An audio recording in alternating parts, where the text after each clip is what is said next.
Dora, the man who devoted his life to try and bring peace across Samoria, has tragically died, leaving the surviving Romelians at the mercy of the very Simurians who have stolen everything they hold dear. But with his final gift, Dora has given them, alongside Deborah and his sister, the chance to travel across the stars in search of a new home and their true neighbors.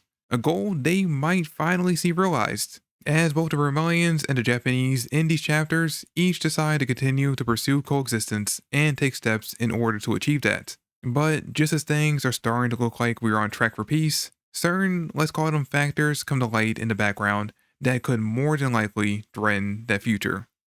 Okay, so first up, in case the title doesn't say it, I will be combining both chapters 10 and 11 in this video, mostly because I missed reviewing 10 last week, and because the two actually go hand in hand in setting up the next plotline, which is looking like it's going to be a pretty big one that could either span a couple of chapters or go on for the entire rest of the manga. But before we get to any of that, I gotta say, I was not expecting the flashback to end that soon. Honestly, I thought we'd get at least one more chapter showing some kind of final confrontation between the Romelians and the Deskunte before the former left the planet. Mostly them fighting over the mule they were using to create their ship, since it was the sole reason the Deskunte had begun their oppression over the Romelians to begin with, using the Calians attacking them as a convenient excuse to steal their land in order to get their hands on the rocks.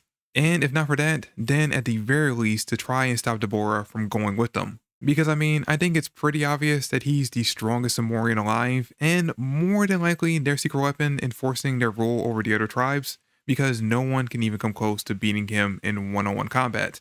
And without him, that grip they hold over the other tribes gets a lot more loose. So I was sure they would try everything they could to keep him under their direct control. But I guess since we didn't get that final confrontation between the two tribes, then maybe they won't end up being the final villains of the story like I originally thought. Though we do learn that the chieftain of the Deskunte had put a curse on Deborah's sister that will allow him to end her life at any point. So that does sort of leave the window open for them to show up in the near future, which could lead to that big fight that chapter 10 puts in our heads of Yuji Itadori versus Deborah. And look, this is the second time Yuji has been brought up in the series, so him showing up at some point is almost certain. The real question is, who will he have to fight when he does?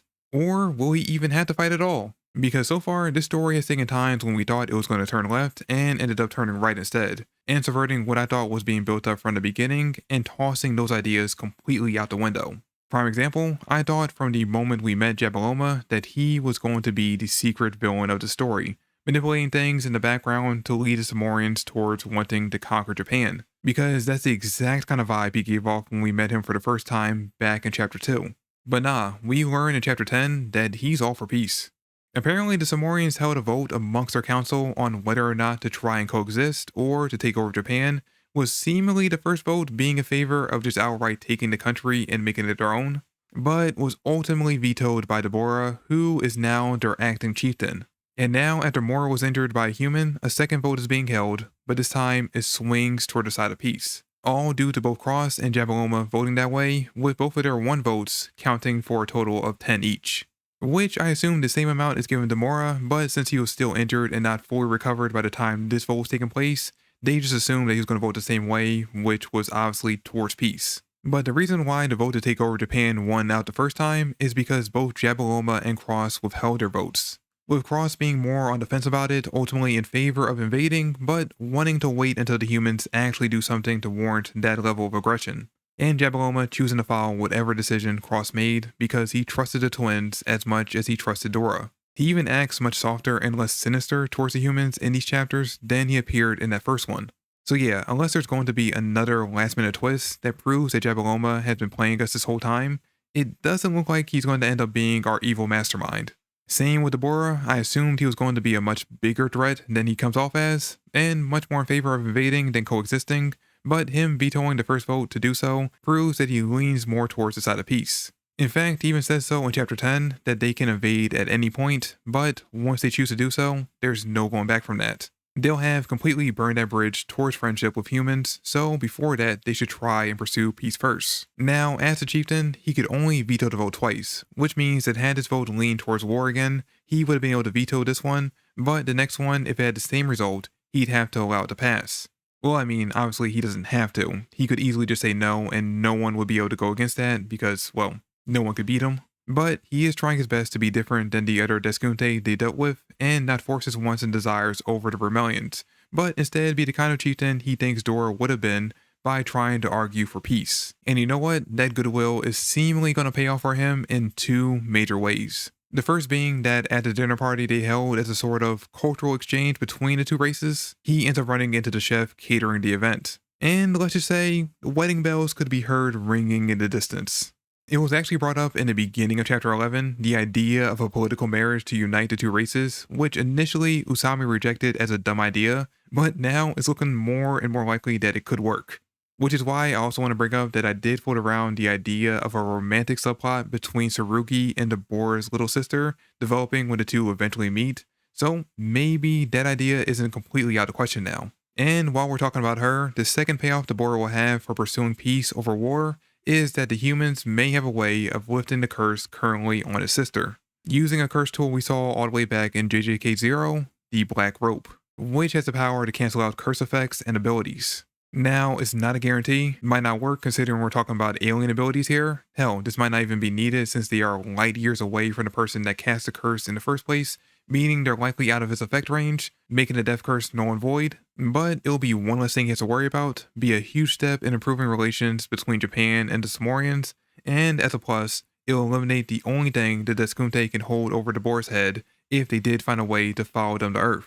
Though we do meet some, let's call them co-workers of Usami's in this chapter, who are much less in favor of living alongside the Simurians, and I imagine they'll try and take advantage of the situation in order to get him under their direct control, much like the Deskunte did. This guy just screams asshole the moment he appears on panel, and I just know he's going to find a way to screw things up in the very near future. Though her I like. She's got that playful attitude towards her that makes her seem like she's going to be a fun character, though I will admit it's hard to tell exactly as of right now whose side she's on in this debate, so jury is still out on whether or not she's going to be a problem.